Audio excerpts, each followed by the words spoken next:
பிணியும் எந்தனை கண்டால் நில்லாதோட நீ எனக் கருள்வாய்.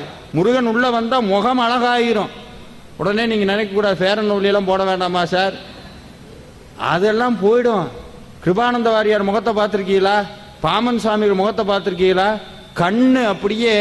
இன்னொன்னு சொன்னா நம்ப மாட்டீங்க, முருகனுடைய பக்திக்குள்ள ஈடுபட ஈடுபட ஈடுபட நீங்க மனசுல நினைக்கிறீங்கல்ல, உதாரணத்துக்கு இது வேணும் இது வேண்டாம் அப்படின்னு ஏதோ ஒன்று வேணும்னு நினைச்சோம்னா அதே மாதிரி நடக்கும். அதே மாதிரி எள்ளு பிசகாம நடக்கும்.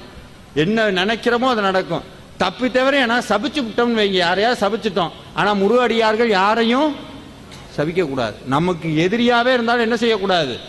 சபிக்க கூடாது. அது ஏன் சபிக்க கூடாதுன்னா, இது நாள் வரைக்கும் நீங்க பூஜை பண்ணி ஒரு பலனை சேர்த்து வச்சிருக்கீங்கல்ல, சபிச்சா அத்தனையும் போயிடும். ஆனா அது நடந்துரும் அவனுக்கு. எக்காரணம் கொண்டு இருந்தா